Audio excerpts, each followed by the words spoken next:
Jai Radha Madhava Kunja Bihari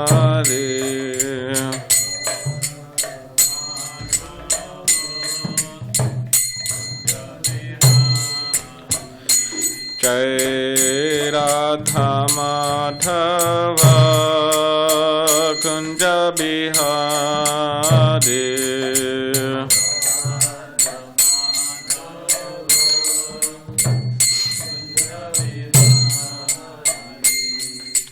Gopi Jana Vallabha Girivardhari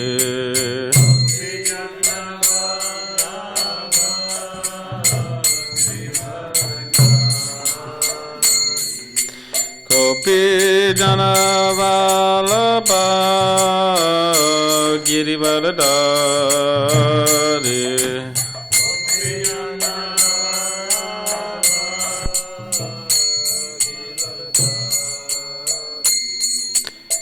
Yashodanandana Prajajana Ranjana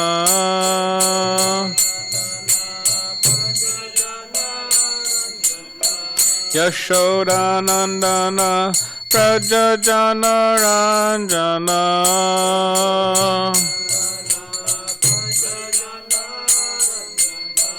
Yamuna Tira Vanachari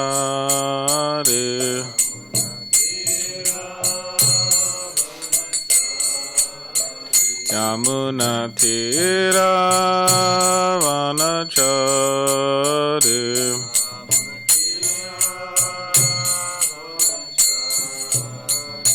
Jai Radha Madhava Kunja Bihari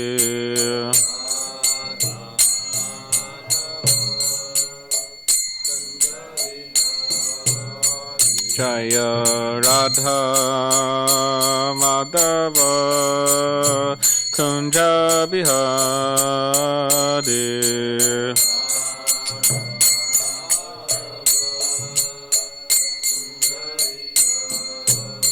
Jaya Radha Madhava Kunja Bihari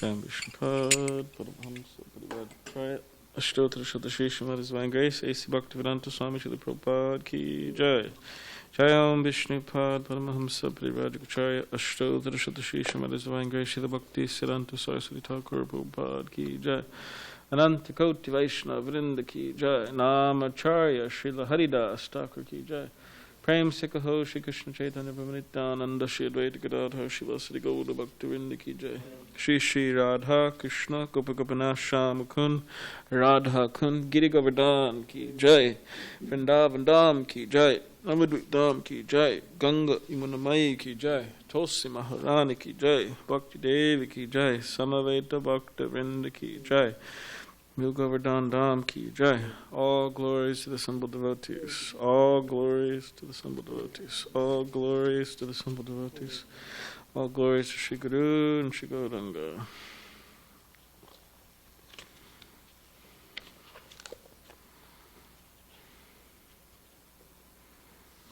Mm-hmm. Yeah, of course.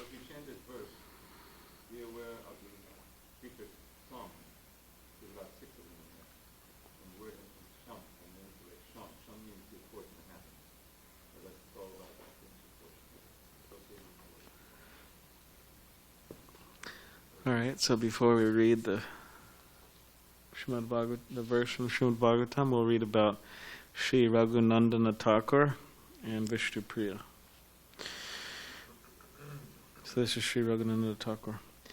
Being called away on medical business, Mukunda Das once asked his young son, Raghunandana, to offer the Rajbhog to the family deity of Gopinath. Raghunandana prepared everything timely, carefully, and with great devotion. When he made the offering, he remembered his father's order. Make sure the deity eats. Ringing the bell, the simple boy told the Gopinath deity, Eat, eat. Raghunanda began crying when he saw the untouched food remaining on the deity's plate. He feared his father's anger for his inability to make the deity eat. Gopinath couldn't resist the child's intense devotion, so the Lord ate everything on the plate, leaving no remnants. Upon returning, Mukunda asked for Gopinath's Mahaprasadam.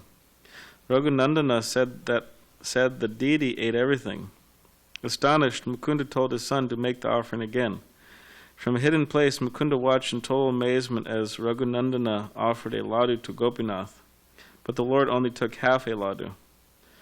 Mukunda understood that the deity only took half because he was still full from eating the lunch offering. Choked with divine emotion in appreciation of his pure devotee son, Mukunda embraced Raghunanda. Later in Jagannath Puri,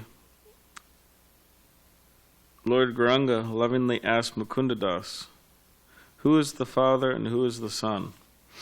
Mukunda replied, "Raghunanda is definitely my father, because he has given me Krishna Bhakti and showed me pure Krishna consciousness." It says in Krishna Leela, Raghunanda is Kandarpa Manjari.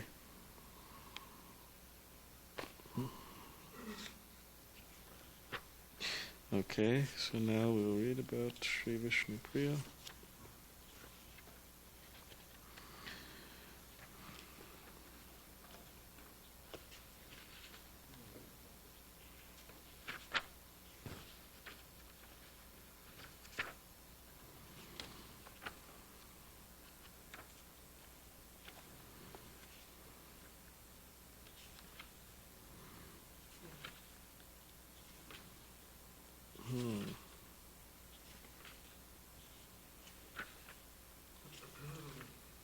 Okay. Yep. Srimati Vishnupriya Devi.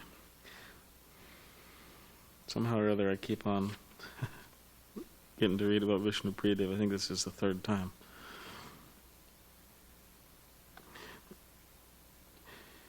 The Supreme Lord has three different internal Shaktis, potencies, Shri, Bhu, and Nila. Bhu Shakti appeared as Srimati Vishnupriya Devi in Gaur Leela to assist Sri Chaitanya Sankirtan movement. King Satyajit, the father of Satyabhama in Krishna Leela, appeared in Gauranga Leela as the Brahmin Sanatan Mishra, Vishnupriya Devi's father. Srimati Vishnupriya overflowed with all good qualities. Her beauty surpassed the goddess of fortune. She was devoted to her parents and dutifully followed scriptural injunctions. Regularly, she worshipped Tulsi Devi and observed vows of austerity such as bathing thrice daily in the Ganges. Whenever she met Shachimata at the Ganges, Vishnupriya would humbly bow down at her feet. Shachi Devi often thought that chaste, beautiful Vishnupriya would make an ideal bride for her son Nimai. After Lakshmi Priya Devi, Lord Chaitanya's first wife, died in separation from the Lord, Nimai Pandit married Srimati Vishnupriya Devi. Chaitanya Mangal and Chaitanya Bhagavat give elaborate descriptions of this most auspicious wedding. Buddhimanta Khan, a rich landowner, bore all expenses of the opulent royal wedding of the divine couple, Vishnupriya and Sri Nimai Pandit. All the people of Navadvip and the neighboring villages came to the wedding. During the ceremony, all eyes were on the divine couple, as if to devour the matchless beauty of Vishnupriya and Nimai Pandit. The Vaishnavas sang Hari's glories. The Brahmins made a circle around the Lord and chanted the Vedas. A sea of joy flooded the four directions. Those who didn't drown simply floated in bliss. Besides the wedding, Vrindavan Das Thakura doesn't elaborate about Vishnupriya's pastimes. In Chaitanya Mangal, Lochan Das Thakur tells pastimes not mentioned elsewhere. He narrates the especially touching last conversation Lord Gauranga had with Vishnupriya Devi the night before he took sannyas. In a voice choked with emotion, Vishnupriya said, "Tell me, O Prananath, Lord of my life, is it true, the rumor I heard, that you will take sannyas and leave me? If I lose your association, I might as well end my life by drinking poison." Responding with gentle, compassionate words, she Gora Roy said, Vishnupriya, you are as dear to me as life itself. There's no need to worry. Please hear what I'm about to say, for it will help you. The only truth in this world is Bhagavan and the Vaishnavas. Everything else is illusion. Fathers, mothers, children, relationships between men and women are all illusory. Krishna is the master, the real husband of everyone. Don't lament, don't worry. Your name is Vishnupriya. Therefore, fulfill the real meaning of Vishnupriya and always think of Krishna within your heart. Then Sri Gaurasundar showed his four-armed form, which helped Vishnupriya understand his absolute position. Seeing this vanquished Vishnupriya's grief and pain, she felt blissful. This vision and Mahaprabhu's instructions removed her bewilderment, but she kept the mentality of taking the Lord as her husband. Sobbing and falling at Lord Chaitanya's feet, she said, I beg you to accept my humble submission. You are the most dear Lord of my life, my only wealth. Without you, without your service, I have nothing. Lord Gauranga embraced Vishnupriya with his eyes. He gave her mercy with these words, I shall travel here and there, but wherever I go, I shall always remain at your place. Understanding the supremely independent nature of Lord Gora, Vishnupriya said, You must do what makes you happy, my Lord. Let no one be an obstacle to your divine mission. Chaitanya Mangal. The Sri Nimai Pandit left Navadvip. Vishnupriya adopted an austere and devoted life. She became as thin as the crescent moon before Amavasya, dark moon. Following a rigid sadhana, spiritual practice, she set aside 1 grain of rice for every round of Hare Krishna japa she chanted. In the evening, Vishnupriya Devi cooked these grains, offered them to her personal deity of Mahaprabhu, and honored the remnants. Known today as Dameshwara Mahaprabhu, Vishnupriya's gorgeous deity of Sri Gauranga Mahaprabhu resides in Navadvip city. Sriman Mahaprabhu receives regular worship and gives unlimited mercy. Sure. What was that? Ask the Sanskrit man here. There's no diacritics in my book, so. You got diacritics? No? He was assuming he did, that's why he thought it was. Oh, okay. I usually hear it as Dameshwara, not Dameshwara. I usually hear devotees say Dameshwara, not Dameshwara. I don't know. Anyways, I can't put in. I can't say there's no diacritics in this whole book. So. Maybe somebody should. We contact.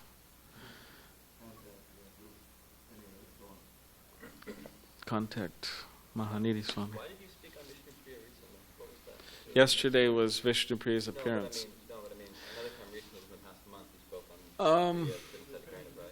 Because recently, within the last few months, it was the appearance of Lochandas Thakura, who wrote the Chaitanya Mangal, and then he refers to the conversation of Vishnupriya and Lord Chaitanya in Chaitanya Mangal. So I went to Vishnupriya, I read that.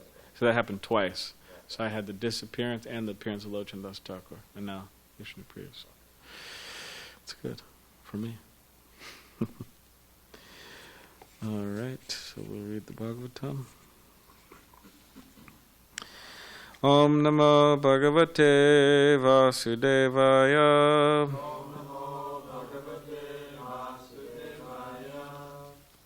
Om Namo Bhagavate Vasudevaya. Om Namo Bhagavate Vasudevaya. This is Srimad Bhagavatam, Canto 4, entitled Creation of the Fourth Order, Chapter 22, Prithu Maharaj meeting with the Kumaras, on text 19. Sangama khalu sadhunam Badyesham cha sammataha Yat sambhashana samprashna Sarvesham Vitanotisham Sangama Kalu Sadhunam Ubayesham Shasammataha Yat Sambhashana Samprashna Sarvesham Vidanotisham Sangama Kalu Sadhunam Ubayesham Shasammataha Yat Sambhashana Samprashna Sarvesham Vidanotisham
Word translation.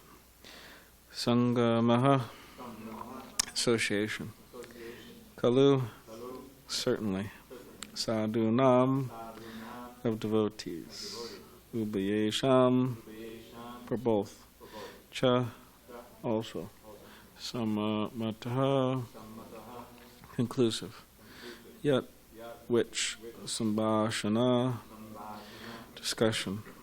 Samprashnaha, question and answer. Sarvesham, of all. Vitanoti, expands. Sham, real happiness. Translation. When there is a congregation of devotees, their discussions, questions, and answers become conclusive to both the speaker and the audience. Thus, such a meeting is beneficial for everyone's real happiness. Purport. Hearing discussions among the devotees is the only means to receive the powerful message of the Supreme Personality of Godhead. For instance, Bhagavad Gita has been well known all over the world for a very long time, especially in the Western world. But because the subject matter was not discussed by devotees, there was no effect. Not a single person in the West became Krishna conscious before the Krishna consciousness movement was founded. But when the same Bhagavad Gita was presented as it is through the disciplic succession, the effect of spiritual realization was immediately manifest. Sanat Kumar, one of the Kumaras, informed Prithu Maharaj that his meeting with the Kumaras benefited not only Maharaj Prithu, but the Kumaras as well. When Narada Muni questioned Lord Brahma about the Supreme Personality of Godhead, Lord Brahma thanked Narada Muni for giving him a chance to speak about the Supreme Lord. Therefore, questions put by a saintly person to another saintly person about the Supreme Personality of Godhead or about the ultimate goal of life surcharge everything spiritually. Whoever takes advantage of such discussions is benefited both in this life and in the next. The word uba ye sham can be described in many ways. Generally, there are two classes of men, the materialist and the transcendentalist.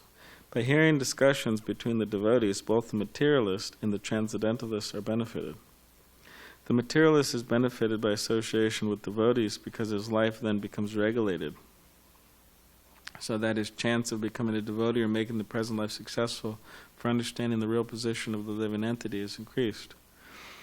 When one takes advantage of this opportunity, he is assured of a human form of life in the next birth, or he may be liberated completely and go back home, back to Godhead. The conclusion is that if one participates in a discussion of devotees, he is both materially and spiritually benefited. The speaker and the audience are both benefited, and the karmis and jnanis are benefited.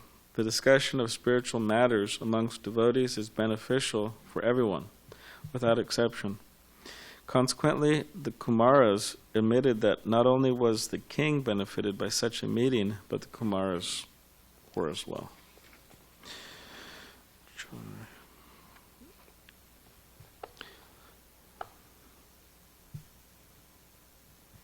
Om Gyanativarandasya Gyananjana Shalakaya Chakshulan Militamena Tasmai Shri Gurave Namaha Kam Karitavachalam Pangam Langayate Girim Yat Kripatamaham Vande Shri Gurun Dinitarinam Vancha Kapadvishta Kripa Sindhu Bevicha Patitanam Pavanebhyo Vaishnavebhyo Namo Namaha Jaya Shri Krishna Chaitanya Prabhu Nityananda Shri Advaita Gadadhar Shivasadi Gaura Bhaktivinda Hare Krishna Krishna Krishna Hare Hare Hare Rama Rama Rama Hare Hare.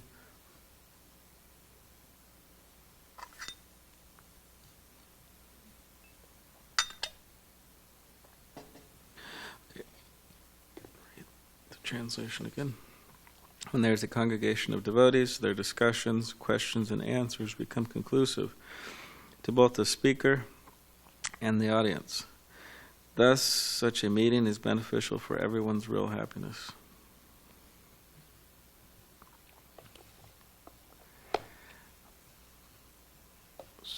So there's a verse in the Bhagavatam, Akamo sarvakamo va mokshakamo dadadi Tivrena bhakti yogena what is it? Yujete purusham param. So akama sarva kamova moksha kamu dadadi. So akama means those without any material desires. Akama sarva kama, those with all material desires. Sarva kama. Moksha kama, those who are desiring liberation. Whoever they are, they should, it says, worship Krishna tivrena bhakti yogena. So tivrena yajete, what is it? Udadadi. Udadadi tivrena, one-pointed, intense devotion to Krishna. So this is what the Bhagavatam's advising. So it doesn't really matter in one sense where one is in relation to what they're desiring, but they should worship Krishna. And that means that, because right here in this verse of purport, it's saying that everyone is benefited. So everyone is benefited from worshiping Krishna. Why? Because we're intimately related to Krishna.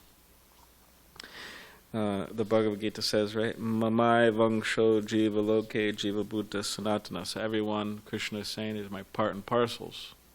They're intimately related to me, connected with me. So just on that basis, I mean, on so many levels, it's beneficial, worshipping Krishna. And for those of us who have taken to the path of Krishna consciousness, which means all of us in this room, we've all taken to the path of Krishna consciousness. It's, you could say Krishna consciousness is a fine art. Probably to say a science and art. So there's an, art means it's not that you just, take out a canvas and you just start, I mean, I guess people do that nowadays, they call it art.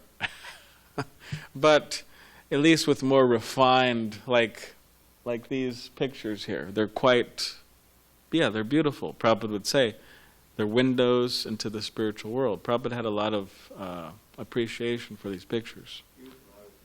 Yeah. Oh yeah? Okay. So,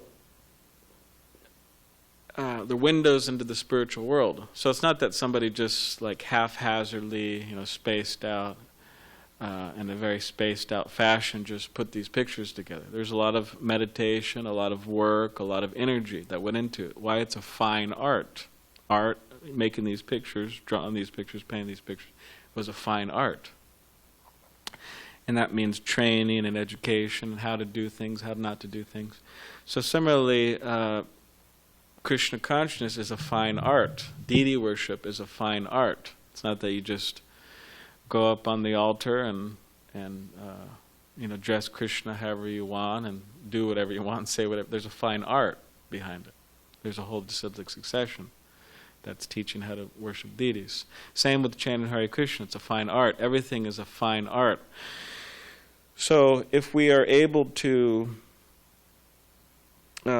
perfect this art of Krishna consciousness, then we will make rapid advancement. We will go back to Godhead. We will become spiritually perfect, realized.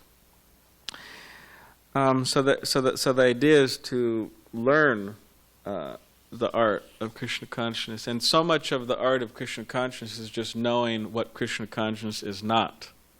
Means Bhaktisiddhanta Saraswati Thakur, he would, Srila Prabhupada and devotees describe that he spent a lot of his time just teaching what Krishna consciousness is not. So in other words, you could avoid it. So this is not Krishna consciousness, this is not Krishna, this is Krishna, this is not, so many things aren't Krishna consciousness. Okay, so what's the point of that? Well, so you could avoid it. And then the positive alternative is Krishna consciousness, right? So a lot of Krishna consciousness is just trying to understand or trying to realize what Krishna consciousness is and what it is not. Because what happens is that from the mental platform, or from the platform of the mind, that's how so many things manifest within this world. Means, like, for example, somebody starts thinking, I want to go to India, right? It's a mental thing. I want to go to India, and they start thinking about it. They start looking at pictures of India. They start talking to us. Yeah, India, right? And then they start talking about it, right? They start telling all the devotees, I want to go to India. Hey, have you been to India? What's India like? And getting tips, right? Talking. And then at one point, after all this, mental energy has been engaged in India, and also all this talking, right? Talking about India. Then eventually, someone buys a ticket. They drive up to LAX. They hop on a plane. And they go to India. So that's just how it is. That's just reality. I mean, like, somebody thought about the temple room here. Thank God they thought about how to make this temple room like this. I mean, amazing what they did. We actually have one of the best temple rooms in the whole world. Of course, whatever. There's other nice temple rooms, and I've been, huh? No. But yeah, this is one of the nicest ones actually. But somebody thought about this.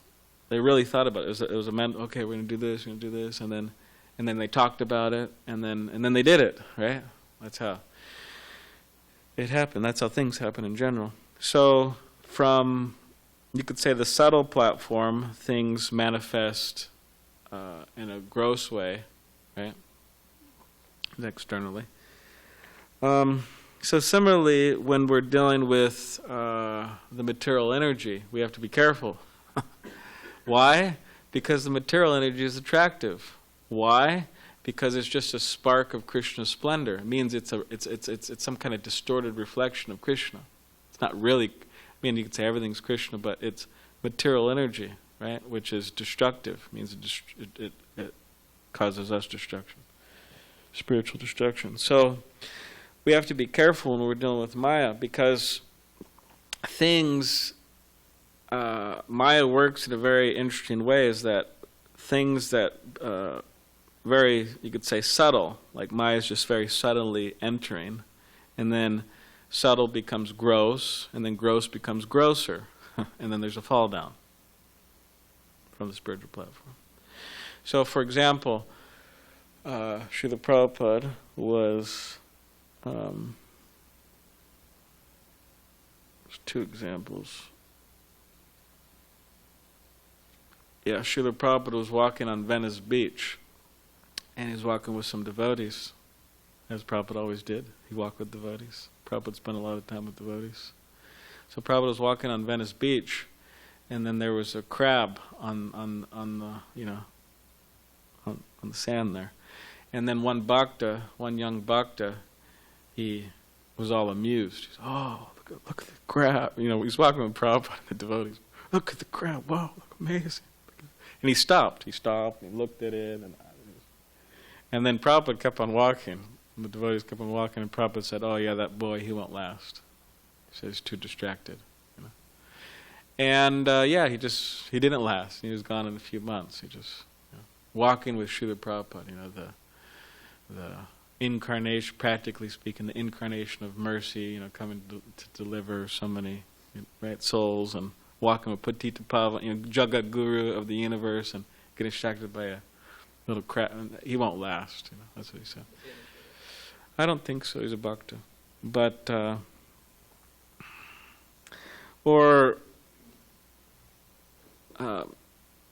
one time there was a group of devotees, and Prabhupada walked in, and when one sees the spiritual master, especially in the beginning, like the first time you see the spiritual master in the daytime, one should offer obeisances. And same with Srila Prabhupada, we see offer obeisances in the morning. So there's a bunch of devotees, and Prabhupada was walking out of a temple, and then one of his disciples, he just kind of went like this. And all the devotees were offering obeisances. They're all bound. You should. It's very good. It's very good. That's the business of the spiritual master. The spiritual master is humble. That's one of the main qualifications. Trinadapi sunichena torodapi sahishna manina manidena kirtaniya sadahari. Right. It's humble as a blade of grass, as tall as a tree. Right. So he's very humble, the spiritual master. So why? Because he has surrendered to his spiritual master. He has surrendered to Krishna, and he has, developed these qualities, humility and so on. So because he's humble, he trains the disciples how to be humble. Means by accepting service from the disciples, he's training them how to be humble. It's very humbling, actually. You're with disciples. They serve the guru lunch and do all these menial tasks for them. It's humbling. Have you ever done that with anybody? Isn't it humbling? Yeah. So yeah. But he's able to. So in other words, the disciples, they have to act in a very humble way with the guru, namely bowing down. And the guru he's qualified to accept that because he himself is humble. So So yeah, everyone was bowing down, and then this devotee went like this, Srila Prabhupada. And Prabhupada saw that. And Prabhupada told the devotees who was with him, he said, "Oh, that's the beginning of his fall down. That's the beginning of his fall down." So in other words, that was a step in the wrong direction. That was a step towards him falling down from the spiritual platform. So in other words, but you could say, oh, it was very subtle. You could say, oh, there wasn't enough room, I couldn't do it, or whatever. But, so many excuses.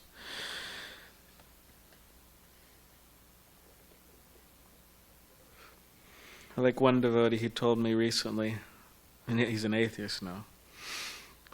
He said that, I'm calling him a devotee because he still has attraction to Krishna. I don't know, he seems to be a little bit confused, but he said, told you this when he wasn't there.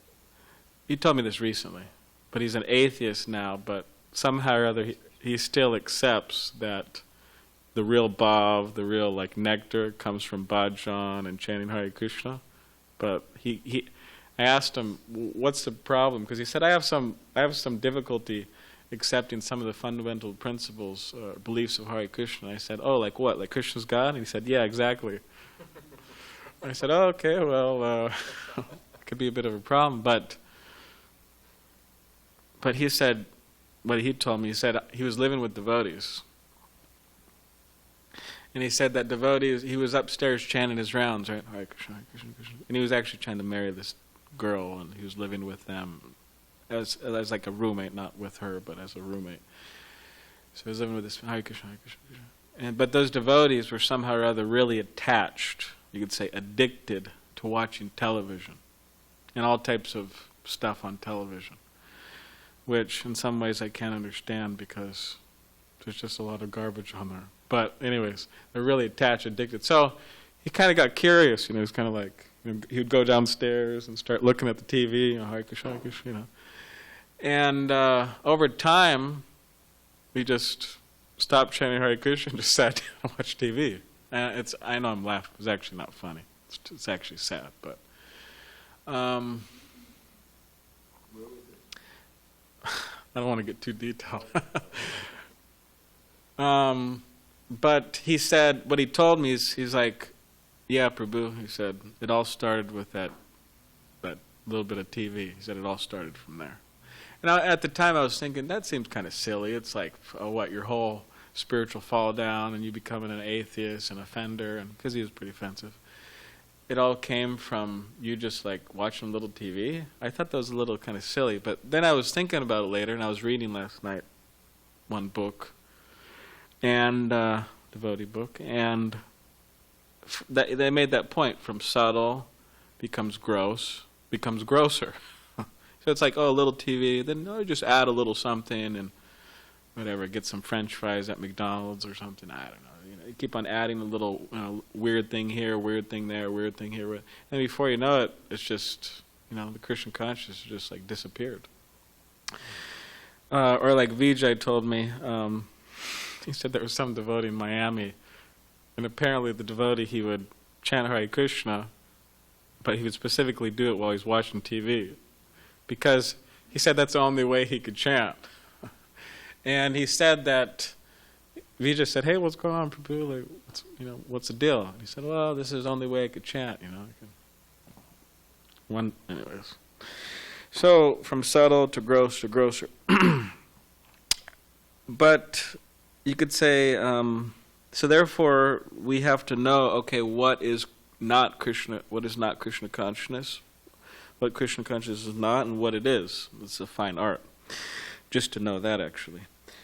And then what to speak of actually following it. Because some people, they know what Krishna consciousness is, but they have a hard time following it. That's another thing. So what's our hope? Is it just hopeless? Is it just like a sad saga? Are we just like sad, hopeless Kali Yugites with, no chance of any type of Krishna consciousness? Well, no, that's not the case. We are very hopeful, and our hope is that we have to come together as a spiritual family, and we have to come together and engage in the Sankirtan movement. Means book distribution, Harinam, chanting, dancing, right? Coming together, reading, discussing about Krishna. And in this way, it's being stated here within the verse and purport is that we will become devotees. We will become devotees. We will become lovers of Krishna.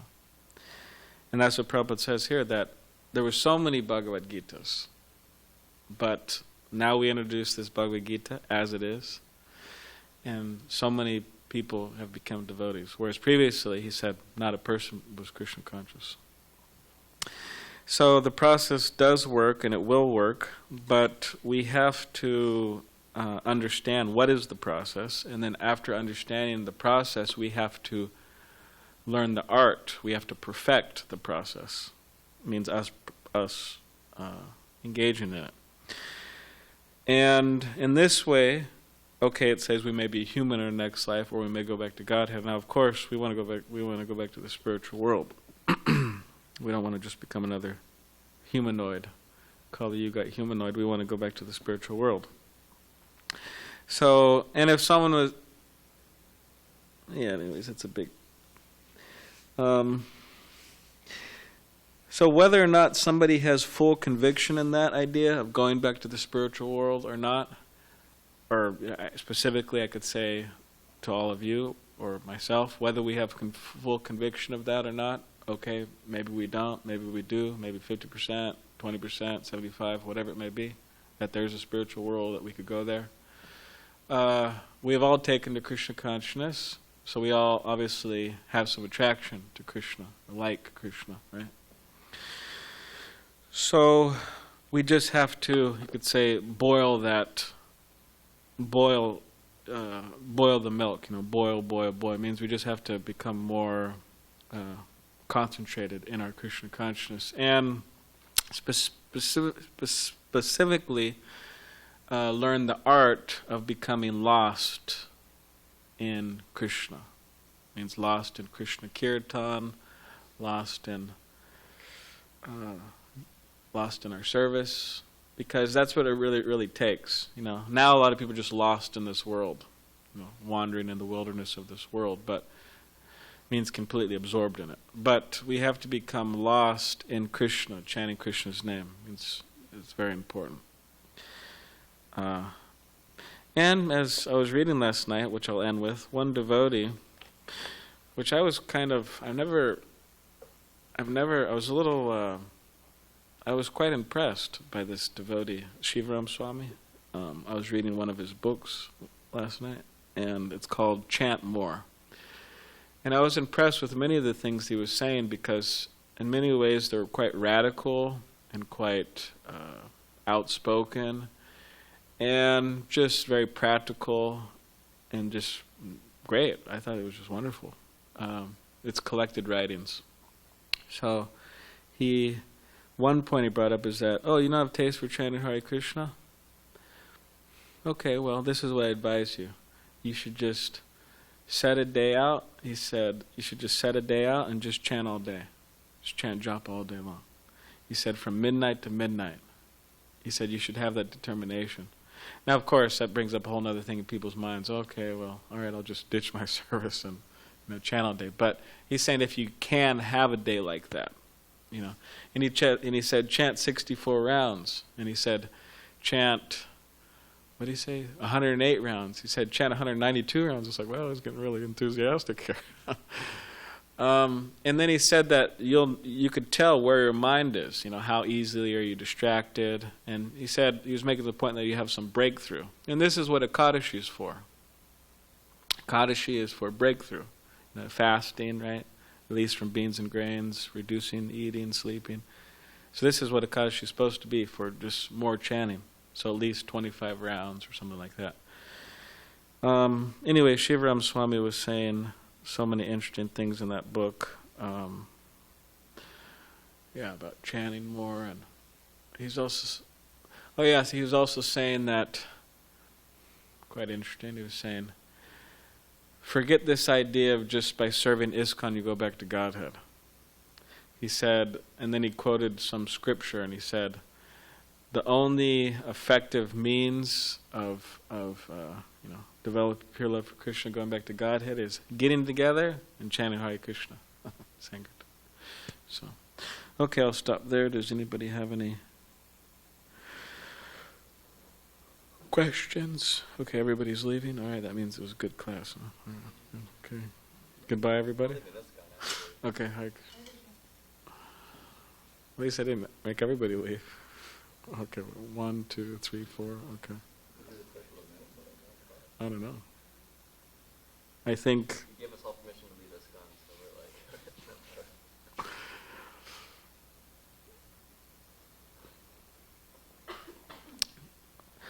All right, is there any question or comment? Yes, you have something? They're all going to the bathroom. Very important. So, you said that person was watching TV and chanting Hare Krishna. So, chanting Hare Krishna is really powerful. So, what is the benefit that this person is getting, even though he's not completely focused on the mantra? In the next life, there'll be a what is it called? A TV star with a little attraction to Krishna. No, who knows? I don't know. It's difficult to say, but. That's obviously offensive chanting, and a lot of the times offensive chanting just leads to not chanting because they think, oh, this is wasting my time. I'm getting nothing from this. It's terrible. This, like it says, one of the defenses of chanting the holy name is to consider the chanting of the holy names to be imaginations. Means that the glories of the holy name means that, Rupa Goswami says, but you have. He says he wished he had thousands of ears and thousands of mouths and tongues, so he could really relish the holy name. 2 ears and 1 tongue's not good enough to really hear and be absorbed. He said, I want millions and thousands of millions of it, so I could really relish the nectar. Right. So. Somebody said, "Oh, that's just exaggerated." Remember the hairs standing on end of Lord Chaitanya Mahaprabhu, right? He's crying, dancing, rolling on the ground. This is all just the whole Chaitanya Bhagavat's it's pretty much just fiction. That's what people come to. That if it's offensive, if the chanting's offensive, then there's a tendency to think, "Oh, well, this is just imagination. These people just made it up," and then one will stop chanting a lot of the times.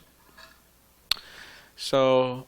Or if they're lucky, they'll chant offensively, and then over time they'll come to the point where they're trying to give up offenses. That's a very important point because there's offensive chanting, right? And then there's trying to give the offenses, the clearing stage. It means we have to actively try, and then there's offenseless chanting. So we want to go towards offenseless chanting. So if they're fortunate, they'll move in that direction. And generally that fortune comes by devotee association. If the devotee who's watching TV and chanting his rounds or something, they go up to somebody and they say, "Hey, Prabhu, I want to confess to you. I'm chanting my rounds, but I'm doing it watching Jerry Springer or something." Sorry, Jerry Springer's just a terrible show. So.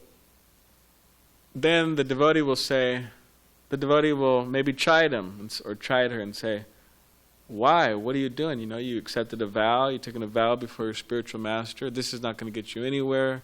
You have to, get yourself together here." Or they may say it in so many words, gently, whatever. So many things they may say to that devotee to encourage them to stop that. Generally, that's how it goes. Devotees have to step in and, intervention, yeah, exactly. Intervention. Okay, Trivita Prabhu. Comment? I remember reading years ago, it's in the books, but I can't tell you exactly where, how it's mentioned that, this is pretty loud, but okay, I'll speak softer. When you're endeavoring, you're sadhaka. Mm-hmm. There's often, you give up so much. You give up A, B, C, D, E, and F, but G was just really hard to give up right away. It may be something subtle or and so, but you're continuing your You're chanting and you're sadhana, you know. So what are you actually doing there? You're really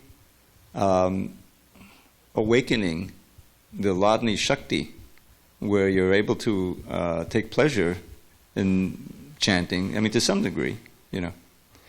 And so that's what keeps you going, you know, in Krishna consciousness. There's obviously a taste there, you get serious, take vows and so forth, but you're holding on to G. Let's just call it G, you know.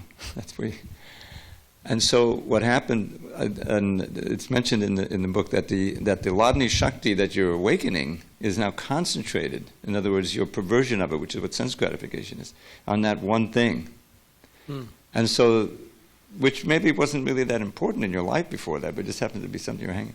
But it becomes very hard, much harder to give that thing up because you've invested, you know, so much in it.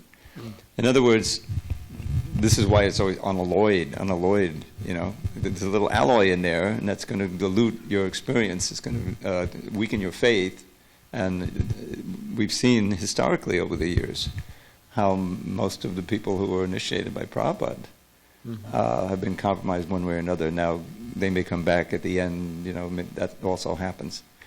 But it's just very hard to sustain it over time if you don't stay strict in the sadhana. And that's one of the great advantages of association, to be in an ashram where you're not spontaneously attracted to wake up at 3:30 in the morning, you know, but everyone else has woken up and the light is on. I really can't stay, you know what I mean? In other words, there's a lot of peer pressure, which is why Prabhupada was so eager to establish these temples. Well, these are actually mutts. A mutt is a temple with an ashram, you know, so we don't call them that, but that was the whole thing. So it's a psychological science, how we're describing. I mean, the classic example is Bharat. You know, he was practically there, but he allowed his consciousness to get involved and his attraction to get involved, and he had to take another birth. Yeah. All right, Jamal, you have a last word? Last word? Yeah. Not it's om. Your first word of comment is always Om. Oh, it is? It's om. Really? Anyways. Om.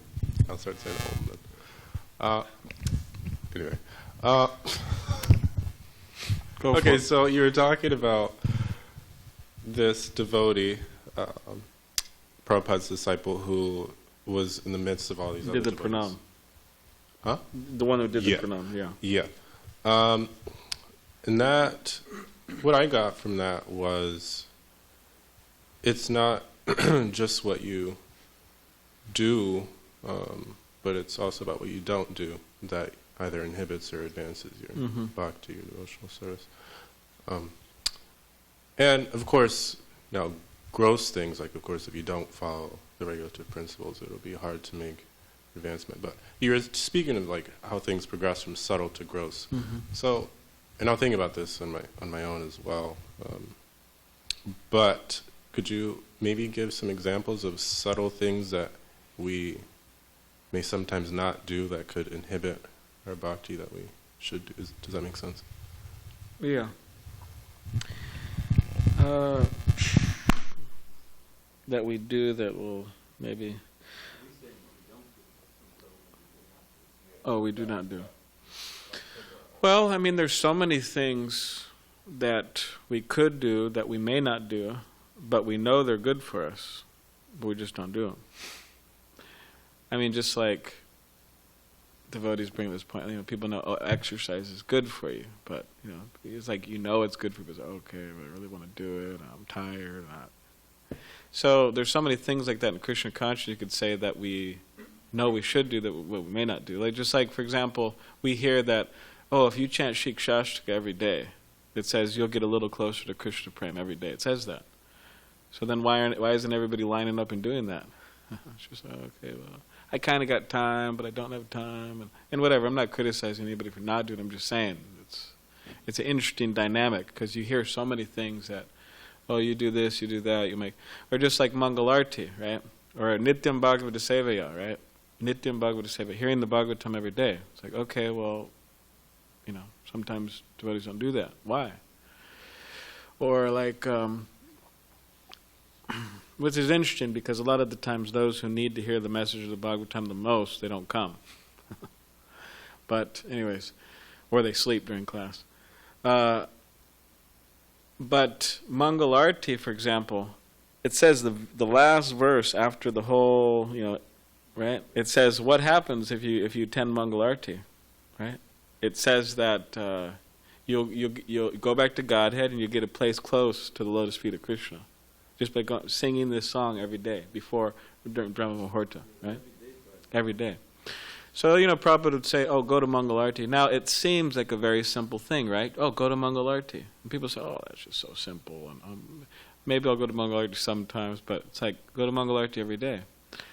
And it's not a simple thing, because by going to Mangalarti every day, or whatever it may be, there may be so many things we could do every day, that will inspire us in a certain direction, and we want to do more.